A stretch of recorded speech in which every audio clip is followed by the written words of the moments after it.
Buenas noches, mi nombre es Víctor García Belaunde, bienvenidos a esta 10ª edición de La Manzana Prohibida. Es un programa promovido por la Sociedad Secular y Humanista del Perú que busca popularizar la ciencia, sus teorías, conversando con expertos en el tema. Este martes vamos a examinar el problema del calentamiento global, del cambio climático. Para hablar de este tema estamos en esta ocasión con Thomas Unger, quien en mi humilde opinión es uno de los principales divulgadores que tiene este país. Él se ha dedicado años a la divulgación científica en el comercio, ha publicado 16 libros por lo menos sobre temas de divulgación científica. Estudió en ingeniería en Oregon, Estados Unidos, y en la Escuela Nacional de Ingenieros, donde se graduó el año 1953.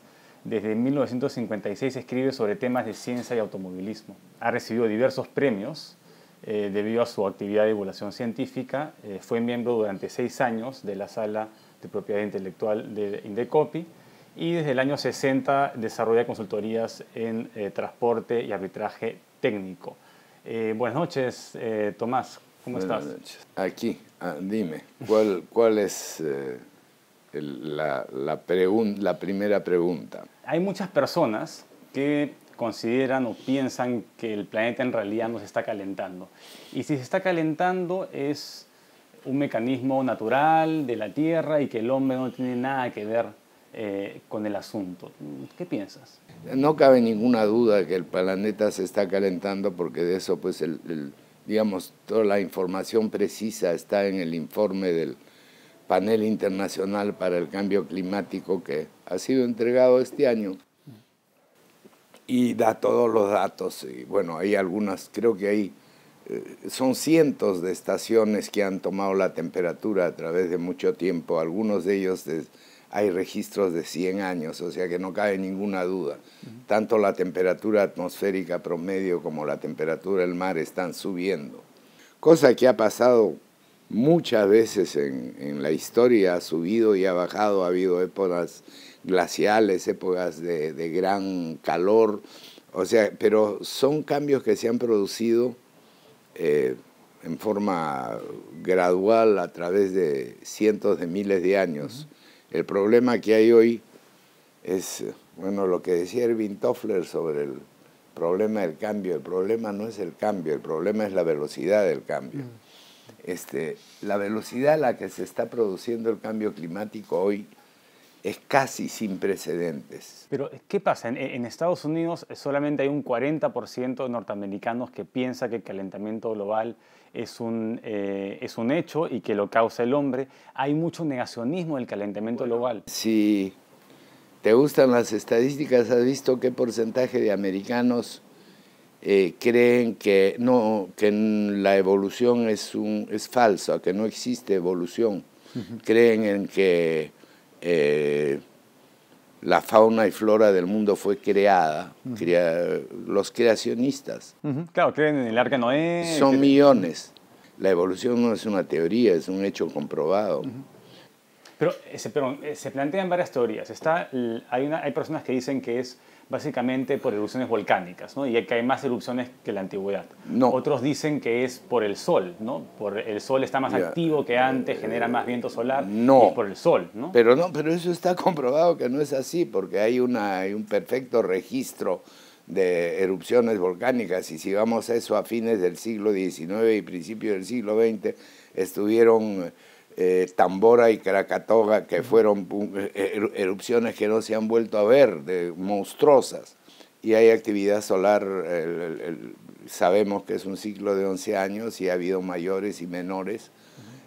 Además, que no tienen impactos. Y por otro lado, sabemos de que hoy ya estamos en 400 partes por millón de CO2.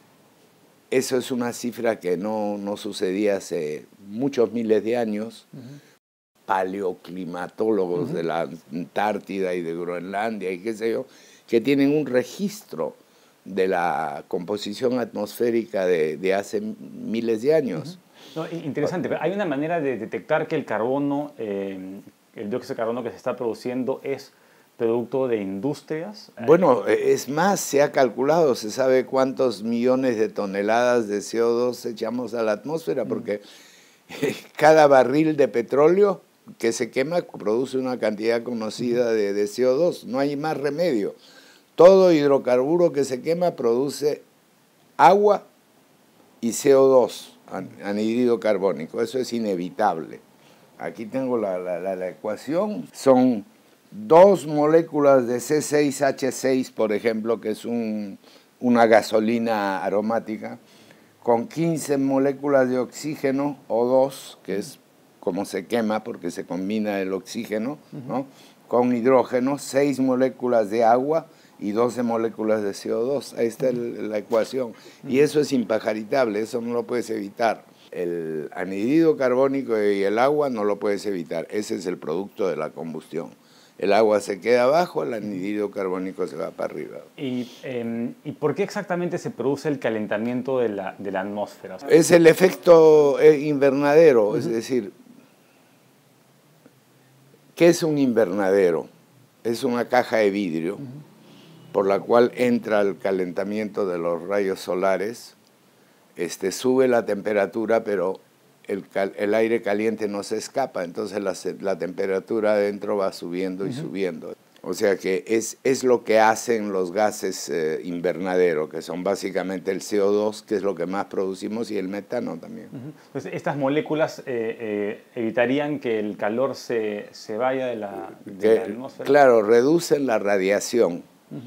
Y ahora hay un efecto que lo potencializa, porque por ejemplo, una manera de que la Tierra irradia calor hacia el espacio es lo que refleja la nieve.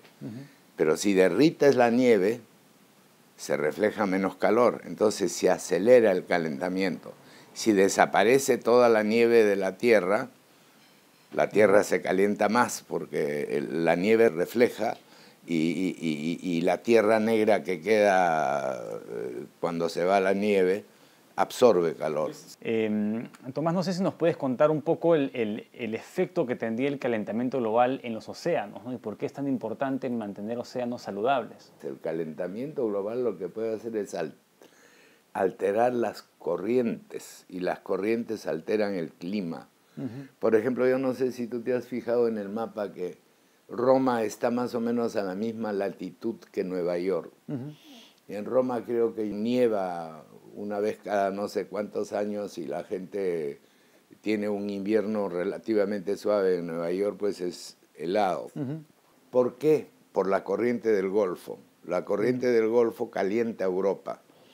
Y Europa tiene, a las mismas latitudes que Norteamérica, tiene clima mucho más benigno.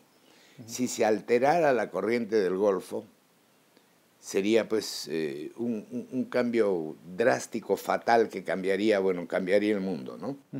Ahora, volviendo a lo que me preguntaste antes sobre las consecuencias específicamente para el Perú del calentamiento, son básicamente 3. Una es la reducción de los glaciares que proveen de agua a la agricultura de la costa. Entonces la costa se queda sin agua porque el agua de la costa viene de los glaciares de la sierra. Ahora, otra consecuencia es el cambio en la precipitación. O sea, las lluvias cambian en tiempo y en espacio. En el tiempo en el sentido en que no llueve en las mismas épocas, se adelantan o se atrasan o lo que fuera, cambio climático.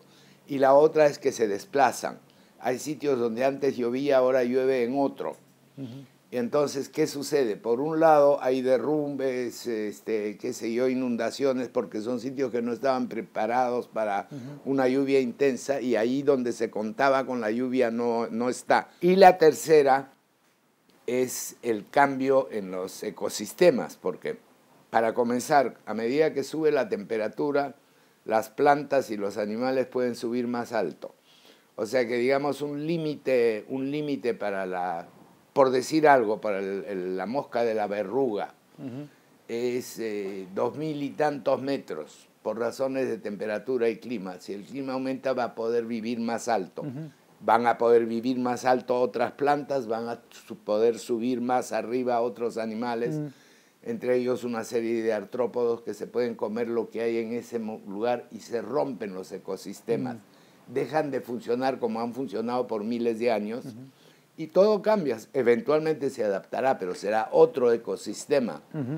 Y hay especies que van a desaparecer. Ahí tienes un ejemplo, por ejemplo, el de las abejas en Estados Unidos y en Europa.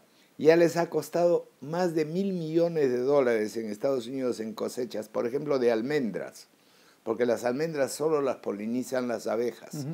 Y al haber esta plaga que ha matado abejas, ha caído la producción de almendras. En realidad no se sabe si está ligado al cambio climático, porque parece que hay de por medio un hongo.